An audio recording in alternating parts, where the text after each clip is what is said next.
Have you ever seen how pride can lift a person so high, only to throw them down in the most painful way? Nadia was beautiful, arrogant, and boastful because she was dating a billionaire. She insulted her friends, mocked her workers, and humiliated strangers. But one single day, she pushed the wrong woman out of her jewelry store, calling her a witch. Not knowing that the same woman would be waiting for her at the dinner table that night, and the unexpected happened. Nadia was the kind of woman people noticed the moment she walked into a room. She was tall, fair-skinned, always dressed in luxury clothes, with gold dangling from her neck and wrists. She carried herself like a queen. Everywhere she went, heads turned. But behind that beauty was a heart full of pride, arrogance, and a sharp tongue that spared no one. Nadia was dating Kelvin, a young billionaire whose name commanded respect in Lagos. He was tall, handsome, and wealthy beyond imagination. He spoiled Nadia with everything she desired. He bought her a brand new car, opened a jewelry collection store in her name, paid for vacations abroad, and funded her expensive lifestyle. From the moment her jewelry store opened, Nadia's pride grew wings. She believed she had finally risen above everyone else, and she made sure people felt it. One day, Nadia arrived at her store in a clean white Mercedes-Benz Kelvin had gifted her. Baba Toyin, the gate man, quickly ran to open the gate. "Good afternoon, madam," he greeted, wiping sweat from his brow. But Nadia rolled down her window, hissed and barked, "Why are you always so slow, old man? Looks like you don't value this job again. Next time you make me wait after honking, I'll replace you with someone younger. Foolish people everywhere." The poor man bowed his head in silence and whispered, "Sorry, Ma." He had children at home depending on him, so he endured the humiliation. She drove in speedily and angrily, as if she was on a racing track. Inside the shop, Nadia walked past her staff, acting as if they didn't even exist like humans to her. She carried her proud self boastfully, like the madam she is, feeling on top of the world. She didn't answer their greetings when they greeted or welcomed her. Instead, she raised her voice. "Jerry, why is this glass display not shining? Ife, didn't I tell you to arrange those bracelets by color? Must I always shout before you people use your brains?" The staff scrambled nervously, afraid of losing their jobs. Nadia had a reputation for firing and rehiring workers carelessly. Just last week, she had dismissed a salesgirl simply because she forgot to bow properly when greeting her. Her arrogance was not reserved only for her workers. Even her childhood friends felt it. One day, Sonia, her closest friend since secondary school, came by to see her. They had once shared food during their struggling days, even sleeping on the same bed during NYSC when they couldn't afford separate rents. "Sonia, my dear friend," Nadia said mockingly, "what brings you to this kind of store? Looks like you don't even know how much one necklace costs here, right?" Sonia was confused. Looking at her, Nadia continued, "Please, don't embarrass yourself.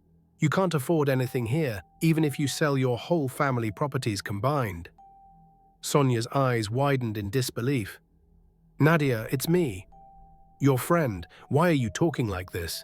Even if I don't have the money to pay in full, does that guarantee the insults from my own best friend?" Nadia laughed and tossed her wig dramatically.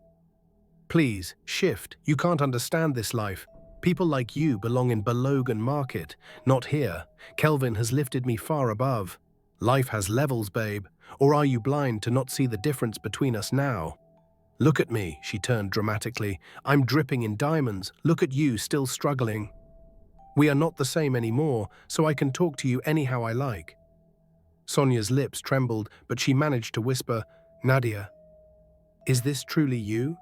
The same friend who once shared food with me in the hostel, when you had nothing? Mocking me now?" But Nadia turned her face away as if the memory disgusted her. "That was then. This is now. Don't remind me of those days. I have moved far beyond them." Sonia felt pained at those words and insults. "Nadia, you mean you'd insult me even down to my family? This isn't you. Money has really changed you." But Nadia only smiled. "And thank God it did. I refuse to remain where you people are." Sonia walked away in silence, heartbroken. But Nadia didn't care. She believed her new life made her untouchable. Even her customers were not safe from her sharp tongue. One afternoon, a young woman entered to admire a necklace. When she asked for the price and bidded casually, Nadia jumped in. "If you don't have money, leave my shop. This place is not for broke people. My store is for high-class ladies, not for people like you." The woman left, insulted, feeling bad, while Nadia adjusted her gold bracelet with pride. Kelvin, on the other hand, was a man of humility. Despite his wealth, he treated people with kindness and respect. Many times, he cautioned Nadia. "Nadia, my love, calm down. Life is not about looking down on people. Be humble and learn to treat others with respect." But Nadia rolled her eyes. "Kelvin, you don't understand. If you act humble, people will ride on you. Me, never. People must know their place when they come near me." Kelvin sighed. He loved Nadia, but deep down he feared her pride would one day destroy everything. One faithful evening, Kelvin sat her down and spoke gently. "Nadia, I have something important to tell you. Next weekend, I want to officially take you to meet my mother. I want to introduce you as the woman I want to marry." Nadia's eyes widened with excitement. She jumped up, clapping her hands. "Finally! So the whole Lagos will know I am your woman. This is the crowning of my life. After this, nobody will ever dare look down on me again." She paced the room, already imagining herself walking into a mansion filled with maids bowing to her. "Kelvin, your mother will love me. She will know that her son has chosen the best." Kelvin smiled weakly. But just remember, respect is everything. My mother is a gentlewoman. Please, humble yourself before her."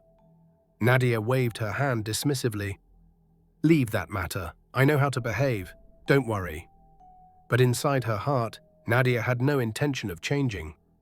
To her, this introduction was simply another stage to display her pride and prove her superiority. The week passed quickly. Nadia could hardly wait for the big day. She told anyone who cared to listen that her billionaire boyfriend was finally going to introduce her to his mother. At the shop, she bragged openly. "Very soon, I will no longer just be Madame Nadia, the jewelry owner. I will be Madame Kelvin, wife of a billionaire. Do you people know what that means, huh?" Her staff forced smiles, but in their hearts, they pitied her arrogance. Ife, the sales girl, whispered to Jerry later, "This madam will put herself in trouble one day. She talks as if the world belongs to her." Jerry only moved his shoulders. "Very proud and pompous, my dear. Let her continue. God is watching, and he sees the heart of all men." On the morning of the big introduction, Nadia woke up before sunrise. She literally soaked herself in perfume, spent hours at the salon, and wore a fitted gown that sparkled with crystals. Her long, artificial nails were painted gold, and she crowned it all with one of the finest wigs money could buy. But she still wanted something more. She wanted the perfect necklace for the occasion, something that would scream wealth and class the moment she walked into Kelvin's mother's house. So she headed straight to her jewelry shop. The moment she entered, her sharp voice filled the room.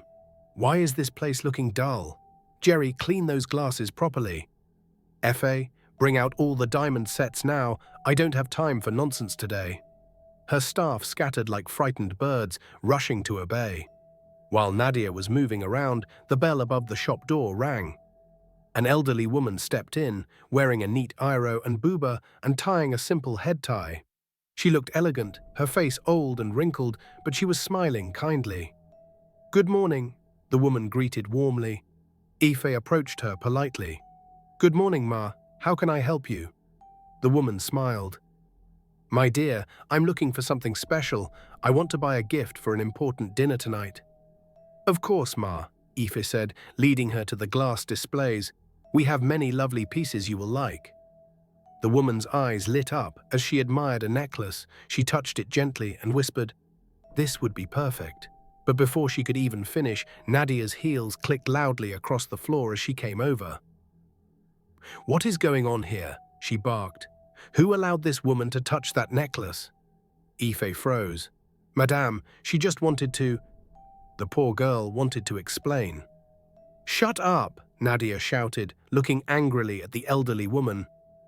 "Madame, do you even know how much this costs? Can you afford it? Please don't come here and waste my time," The shop went silent. Even Baba Toyin at the gate turned his head inside, curious at the commotion. The old woman smiled faintly, trying to remain polite. "My daughter, I was only admiring it." "How much is it?" she asked. Nadia folded her arms, eyeing her from head to toe. Then she let out a loud, mocking laugh. "Ah, look at this wrinkled skin. You look like one village witch. Why would you walk in here and touch my collections with those evil-looking hands? And even if I dash you, who will even take you seriously wearing diamonds? Madam, please leave my shop. I don't want people like you lowering the class of this place." Efe gasped quietly. "Ma, please." But Nadia was not done. She turned to Ife sharply. "Will you shut your dirty, stinking mouth before I shut it for you? You this poor thing?" Her voice rose even higher, then she turned to face the elderly woman again. "In fact, let me say it clearly. No one would ever be comfortable around an old witch like you. You look disgusting. I wonder where you even come from." For me, she paused and stepped closer, pointing at the old woman cruelly. "If you were my mother, or by any chance I had you even as a mother-in-law, I'll disown you or finish you with my own hands. A woman like you looks old and disgusting. Please, get out before you spoil my mood today." The elderly woman's eyes dimmed with hurt by those words. What had she done, she thought. She had only walked in here to buy an item like any normal customer would, but she was given the worst insults of her entire life. She did not answer back. She only adjusted her wrapper slowly and turned toward the door. Nadia, in her arrogance, pushed her shoulder. "Move faster, old witch, before I call security to throw you out." The woman staggered slightly, but steadied herself with dignity. She walked out of the shop without another word. Inside, the staff stood frozen, their hearts pounded. They could not believe what they had just witnessed. But Nadia dusted her hands as if she had done something great. "Everybody back to work. I don't want poor-looking people entering my shop again. This is a place for class, not for beggars." She turned back to the mirror and admired herself, smiling proudly at her reflection, unaware what she had just started. That evening, far away in Ikoyi, Kelvin's mother sat quietly in her mansion. She had returned home feeling heartbroken after a bad experience she had earlier that day where she went. As her maids arranged the dining table, set the flowers, and prepared all the meals, she forced herself to smile, not wanting to spoil her son's joy. "Madam, are you okay?" one of the maids asked carefully. She sighed deeply. "I am fine. Today is for my son. I will not let anything spoil it." But in her heart, pain burned like fire. As the evening approached, the sky over Lagos was painted in streaks of orange and purple as the sun set slowly behind the horizon. And inside the vast mansion in Ikoyi, the elderly woman walked slowly around the dining hall, inspecting every detail. The long mahogany table was finally set with sparkling plates, polished silverware, and crystal glasses that glittered under the chandelier. The aroma of freshly cooked jollof rice, goat meat pepper soup, and pounded yam with egusi filled the mansion. Her maids still moved about quietly, adjusting flowers and straightening napkins. She had given instructions earlier that everything must be perfect, because tonight her son was bringing home the woman he planned to marry. On the outside, everything looked beautiful, but on the inside, her heart was still heavy. Yet she had kept silent when Kelvin came to check on her earlier. She forced a smile and said nothing. She didn't want to spoil his joy. She only prayed silently. "God, give me strength tonight. Let me not embarrass my son." Meanwhile, across town, Nadia's house was buzzing with excitement. She sat before her mirror, admiring herself. She had changed into the long, fitted gown that sparkled under the light. Diamonds glittered around her neck and on her wrists. Her wig was styled perfectly, her makeup looked sharp, and her perfume smelled strong enough to announce her presence before she even entered a room. She turned her head from side to side, smiling at her reflection. "This is it. Tonight I will enter that mansion not just as Kelvin's girlfriend, but as his future wife. By tomorrow, everybody will know my level. No one can match me anymore." Just then, her driver knocked gently on the door. "Madam, Ogre Kelvin is here." Nadia stood up proudly, grabbing her designer purse. She walked down the staircase slowly, like a queen descending her throne. Kelvin was waiting at the bottom, dressed in a neat black suit, looking calm and graceful. When he saw her, he smiled faintly. "Nadia, you look glamorous." She twirled lightly, raising her chin. "Of course I do. Tonight is my night, darling. After today, your mother will adore me. She will know that her son has chosen the very best." Kelvin's smile faded a little. He reached for her hand. "Nadia, please, just remember what I told you. My mother is everything to me. Show her respect no matter what. Even if she says something you don't like, just overlook it." Nadia rolled her eyes and patted his hand carelessly again. "Relax, Kelvin. You worry too much. I know how to behave. Trust me, your mother will be proud to have me as a daughter-in-law." Kelvin sighed. He wanted to believe her, but deep inside, he felt uneasy and hoped she kept her word. Soon they were seated in Kelvin's luxury car, driving toward Ikoyi. As they drove, Nadia kept rehearsing her smiles, practicing how she would greet Kelvin's mother. She imagined walking into the mansion, seeing maids bow to her, and watching his mother's eyes widen at her beauty. "Kelvin," she said suddenly, "what do you think your mother will give us tonight? Maybe she has already prepared a special gift for me." Kelvin laughed lightly. "My mother is not the gift type, Nadia. She is after values, respect, and kindness." Nadia waved her hand. Leave all that talk. I know she will love me. Who wouldn't?" Kelvin only stared out the window and didn't want to press further. Back at the mansion, Kelvin's mother dressed quietly in her room. She wore a gold lace wrapper and blouse with simple jewelry, elegant but modest. She looked at herself in the mirror and smiled faintly. Just then, her phone buzzed. It was Kelvin. "Hey, Mom, we are on our way," he said cheerfully. Her heart skipped. She forced her voice to sound bright. "All right, son. We are ready for you." As she ended the call, she inhaled deeply, bracing herself. When the car finally pulled into the grand compound, Nadia stepped out smiling warmly, her gown flowing on the ground, her diamonds glistered under the lights. She looked around the mansion and smiled proudly. "So this is it, perfect," she thought to herself. "I'll fit in here easily." Kelvin looked at her and asked calmly and politely like a gentleman, "Are you ready?" Nadia nodded quietly, holding his hand as they walked toward the door. Inside, the maid stood at attention. The dining table glowed under the chandelier, and seated in the living room, waiting calmly, was an elderly woman. Immediately they drew closer. Kelvin was already smiling proudly. He held Nadia's hand gently and spoke with joy. "And here we're with the woman I want to marry, the one I've been telling you about, and the very one after my heart." Nadia was already blushing from the compliments and was now walking proudly toward the elderly woman. Gently, the elderly woman looked up, smiling warmly at them. But the moment Nadia's eyes fell on her and she looked at her closely, her steps slowed, she froze. Her heart skipped, her face turned pale. There, seated with calm dignity, was the same elderly woman she had insulted, humiliated, and pushed out of her store that very morning. The air grew heavy, silence hung like a sword in the room. Even Kelvin noticed the sudden change in Nadia's face. He looked at her curiously, then at the old woman, then back at her. Something was wrong, very wrong. "Nadia? Are you all right?" he asked, curious. The room went cold. Nadia's legs trembled as she continuously stared at the elderly woman. Her breath caught in her throat. The elderly mother lifted her eyes slowly and locked them into Nadia's. She was as well shocked and surprised to see Nadia too. Her heart sank and she gasped quietly. It was her, the same arrogant young woman from the jewelry store in the morning. The silence was deadly silent. The only sound in the room was the ticking of the golden wall clock. Nadia's palms grew sweaty. She forced a fake smile, but the words slipped from her mouth before she could stop them.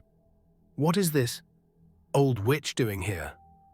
Kelvin froze. He blinked, unsure he heard correctly. "What did you just say?" he asked. Nadia swallowed hard and looked around annoyed. "I said, what is this old, wrinkled woman doing here, sitting in your mother's living room?" Kelvin's heart stopped. He dropped her hand instantly. his face twisted in shock and anger. "Nadia, are you okay? This is my mother, my own mother." Nadia's mouth fell open, her eyes widened. She gasped, covering her lips with her palm. What? This is your mother?" "Yes," Kelvin snapped. His voice echoed like thunder. "This is the woman who gave me life, the woman I honor above everyone else, and you dare insult her in my presence?" Nadia staggered backward, her knees became weak. She shook her head violently as though trying to wake up from a nightmare. Kelvin's mother stood up slowly, her wrapper flowed around her feet. Well, funny how life connects people together in mysterious ways," she said calmly. "I still can't believe you found your way into my house after what you did in the morning." Nadia's heart skipped and she became fast. She didn't utter a word. Kelvin seemed totally confused. "Mom, what's happening? Do you guys know each other?" he asked, curious. The elderly woman spoke, but her eyes never left Nadia's face. "Yes, son. In fact, this is why my spirit was heavy today. Do you know what happened this morning? I went to a jewelry store, hoping to buy a gift for you and your fiancé. I wanted to surprise you, to show love before she even entered this house. But to my greatest shock, the very woman you brought to me tonight is the same one who humiliated me. She called me names, called me an old witch. She mocked my wrinkles and pushed me out like a beggar, and all I wanted was to buy a simple gift. For you too." Her voice broke. She blinked back, the tears of the painful and humiliating memory threatening to fall. "But I endured it. I said nothing. I came home and prepared for this dinner, telling myself I would not spoil your joy. But God has revealed the truth by himself tonight." The room went still. Kelvin turned slowly, his eyes blazed with fury as they landed on Nadia. "Is this true?" His voice was low but sharp, like a blade. Nadia's whole body shook. She stammered, "Kelvin, please, I didn't know she was your mother. If I had known, I would never—" "Shut up," Kelvin's voice echoed. He slammed his fist on the table, and the plates shook violently. "You insulted an elderly woman just because you thought she was a stranger. You mocked her, you pushed her, you called her names, and now you stand here in the same woman's house and still call her a witch. Nadia, what kind of heart do you have?" Nadia fell to her knees, tears streamed down her face as she broke, begging, "Kelvin, please, forgive me. I was angry, I didn't mean—" But Kelvin's face was hard like stone. "You disgust me. I warned you, Nadia. Didn't I? I told you your pride would destroy things one day. And now, look, the very first time you met my mother, you disgraced her. You disgraced me. Do you realize what you have done?" Nadia sobbed louder, clutching her chest. "Please, Kelvin, I'm sorry." But he stepped back from her, breathing heavily now as he shook his head in disbelief. His mother placed a hand on his shoulder and spoke firmly but sadly. "Son, a woman who cannot respect elders, who cannot treat people with kindness, is not ready for marriage. And she has just proved it to you the same way she did to me." Kelvin closed his eyes tightly. "Baitai." The weight of his mother's words sank deep into his soul. Nadia looked from mother to son, her heart shattered. This was not how she imagined tonight. She had dressed like a queen, hoping to be celebrated. Instead, she stood exposed, broken, and ashamed. Never in her wildest dreams did she imagine that the same woman she had mocked in the morning would appear in the evening to be the mother of the man she planned to marry. Her arrogance had betrayed her. Her pride had destroyed her. And in that moment, Nadia realized she had lost everything, before it even began. This is what happens when pride blinds the eyes and arrogance takes the place of kindness. One moment of disrespect can destroy years of blessings and close doors you never knew were open for you. So, what do you think will happen next? Will Kelvin forgive Nadia, or has she already lost her chance forever? Will his mother show mercy and accept her, or will she stand firmly against it? And what about the jewelry store, the car, the life of luxury Kelvin gave her? Will he take it all back? Let us know what you think in the comments below. And tell us if you'd like to see part 2 of the story, where all these answers will be revealed. And if you enjoyed this, don't just keep it to yourself. Like, share, and subscribe to Roots of the African Tales for more real-life stories like this one.